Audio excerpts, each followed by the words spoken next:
Hi, I'm Ben, welcome back to my channel and to This Month in Books, where I'm going to give you a literary lowdown of everything you need to know about books in August. I'm going to try and keep this video quite snappy because I've been quite busy recently. Work has just been off the charts busy, so let's get straight into it with the book news. First up, a rather curious story about the Hugo Awards. You may be familiar with the Hugo Awards, but if not, they are among the most prestigious awards for science fiction and fantasy work. They revealed that they had to discount almost 10% of the votes cast by its members this year, as it was discovered that 377 memberships had been fraudulently paid for to help one particular finalist win. The author the votes were cast in support of has only been referred to as finalist A and has not been disqualified because there's been no evidence that they've had anything to do with it.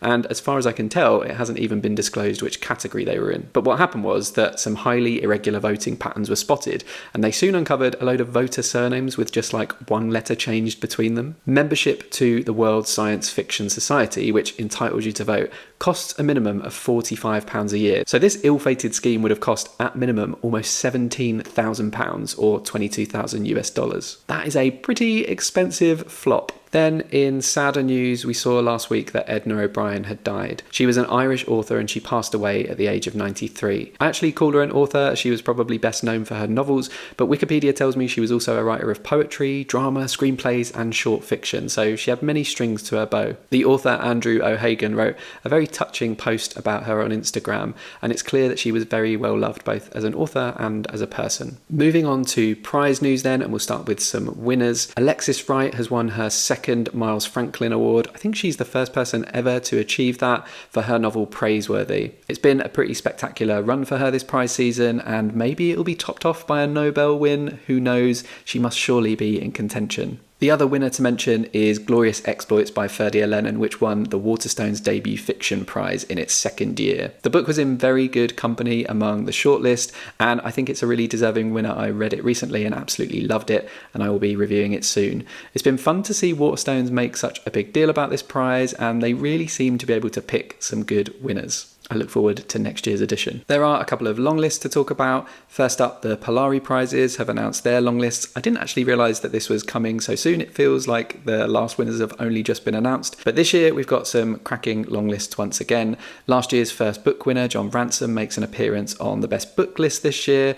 But I think that I'm much more excited about the first book list for 2024. It includes titles like Sunburn by Chloe Michelle Howarth, Bellies by Nicola Deenan, and Local Fires by Joshua Jones. I haven't read any of these, but I am clearly interested in them all because I have copies. And I also love the fact that Last Dance at the Discotheque for Deviants by Paul David Gould is on there. That's got to be one of the best titles for a book I've seen in a long, long time. They do also have a young adult category, but I'm not a big reader of that, so I've not shown it here. And then, of course, we've got the big one because the Booker longlist for 2024 has been announced. I think the general consensus around this one is quite positive, but I think people recognise that it's quite a safe list compared to previous iterations of it. There are no books here that are completely wild or unexpected, although I think Headshot may have seemed like an unexpected choice had it not leaked a week and a half before the longlist was announced. I've done a whole video about this one and my reaction to it, so I'll link to that down in the description.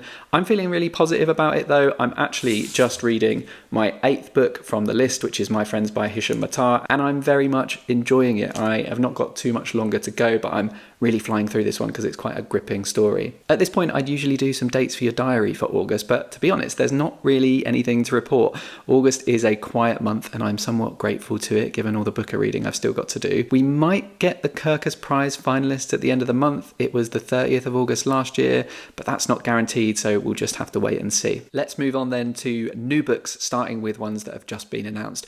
I've actually only got one new book announcement of note for you, and this is a new one from Susanna Clarke, author of Piranesi and Jonathan Strange and Mr. Norrell. Her new one is called The Wood at Midwinter. I would not get too excited about this though. It's a Christmassy novella, it's only 64 pages long, and it's $9.99 in the UK. I don't know, I mean, I'm sure there will be many of you out there that are delighted to get a new story from Clarke. She is certainly a gifted storyteller, but I'm kind of disappointed that her publishers have gone to the Claire Keegan School of Economics and they're charging that much for what is basically a short story. It feels a little bit cheeky to me. If that doesn't put you off though, it is out in October. Let's move on then to new books coming out this month, and we'll run through these in release date order based on the UK release date. First up is a book from Chris Kohler called Phantom Limb. This is a really gorgeous hardback. It's about a disembodied hand that turns up during the Scottish Reformation. It sounds weird and wonderful, and I fancied this as a dark horse for the book at longlist. It obviously didn't make an appearance, but I was excited enough nonetheless to pre-order it, so I'm very excited to read this. Also out on the same day, on the 1st of the month, is The Most by Jessica Anthony. This, I think, is about a woman in the 1950s who rebels against the domestic expectations of her. This has had rave reviews on Literary Hub's bookmark, so I am very intrigued by it. And the other book out on the 1st is Rare Singles by Benjamin Myers. I am a big Benjamin Myers fan. I think his writing is superb. This is a new one from him. I think it's been a long time in the writing, but it feels like it's come quite quickly after Cuddy. It's very different from that book though. This is like more of a romantic comedy type book. It's about Northern Soul and an unlikely friendship. Sounds like one for fans of Nick Hornby, whose writing I always enjoy it as well. We've got another 3 books out on the 8th of the month, which by the time I upload this might be today. I don't know. First up, The Rich People Have Gone Away by Regina Porter. This is a book that I also featured on a video recently about like unknown books that might feature on the book a long list. It's another one that didn't make it, but I think the premise sounds really interesting. It's about some people who are rich and they go and escape during the COVID lockdown to some house in the country when the wife of that couple disappears, and suspicion is on the husband, but it addresses like race and privilege and sounds really interesting. There Are Rivers in the Sky is also out that day. It's a new one from Elif Shafak. I know lots of people are very, very excited about this one, and it's probably the biggest release of the month. I've seen some copies in shops already, and the book is absolutely gorgeous. I had not much intention of reading it, but it just looks so nice that it made me covet it as an object. This is another sweeping historical fiction from Elif Shafak, and I think it follows one drop of water through many different people's stories. So I like the idea, I like the concept of it. And then finally, also out on the 8th, is Heartbeat at Peace by Donal Ryan. This is a pseudo-sequel to his, I think, book a long-listed work, The Spinning Heart, where the conceit of that novel was that each chapter was told from the perspective of a different person who lives in this town. I think he's repeating that structure again.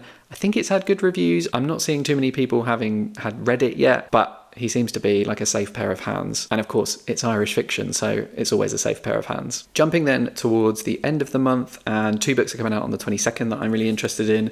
One is The Muslim Cowboy by Bruce Omar Yates.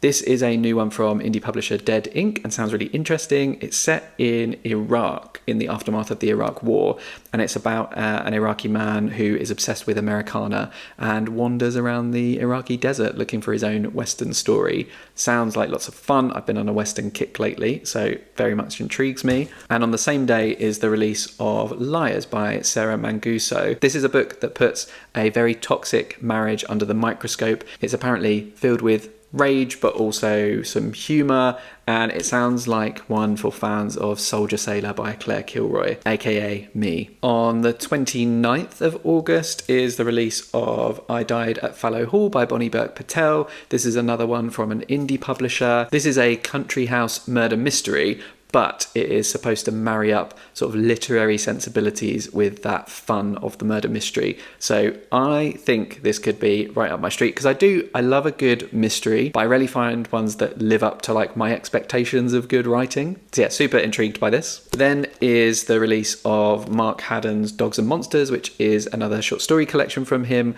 I loved his previous collection, The Pier Falls, and so I think this is going to be a really fun, interesting collection. It seems a bit more like zany and supernatural than his previous collection, which was quite realist. Looking forward to reading this. And finally, Blue Hour by Tiffany Clark Harrison. This, I think, is about grief. It's from the perspective of a woman who is a photographer. It has been out in the US for a while. I think it was on like Obama's summer reading list, but it's only just getting its UK release this month. And then we've got those 2 final Booker-nominated books which have not come out yet, which are due to be released. Oh, no, they're not out this month. They're not out till September. Always a weird one when books are longlisted for a prize and you can't get your hands on them. As usual, there are also a slew of new paperback releases, ones that I'm particularly excited about, or books that I've already loved and would definitely recommend you pick them up if you've been waiting for a paperback. Include Blackouts by Justin Torres, Good Material by Dolly Alderton is really fantastic, Hangman by Maya Binyam is out, and then some others that I haven't read, but I think other people might be interested in include Day by Michael Cunningham, Let Us Descend by Jesmyn Ward, and Undiscovered by Gabriella Vina, which was nominated for the International Booker earlier this year. As usual, I have collated all of the best Amazon UK monthly book deals, so if you want to bag yourself a bargain, there is a link to my curated list in the description. And just as a reminder, I'm not an affiliate or anything, I'm just trying to help you snatch a good deal. Some of the bangers available for 99p this month include Women's Prize nominated titles like Night Bloom, A Trace of Sun, and Soldier Sailor, the first part of Knausgaard's My Struggle series, or Nathan Hill's The Nix if you're after something that's chunky and got a lot of big brain energy. If you fancy a family drama, you can also get your hands on Hello Beautiful by Anne Napolitano or Love Married by Monica Ali. And there are a bunch more, so do check out the list. Books on screen then, and just a couple to mention this month. The review embargo has just been lifted for the It Ends With Us movie, which stars Blake Lively. I have got no interest in this, but the critical reception hasn't been too warm. It's sitting at 58% on Rotten Tomatoes at the time I'm filming this. Season 2 of Pachinko is out on the 23rd of August. I haven't seen the first season because I haven't read the book yet, which you may judge me for, but I've heard some really good things. If you have seen it and you're excited for Season 2, do let me know, because it might be a good incentive to crack on with the book. I did just find a copy for 99p in a charity shop the other day, so that was a great steal. And then more personally, there are two shows that have been hogging all of my attention recently, and they are both adaptations. I've just watched episode 8 of House of the Dragon's second season. It is a great penultimate episode. I loved the build up. I can't wait to watch it all kick off next week.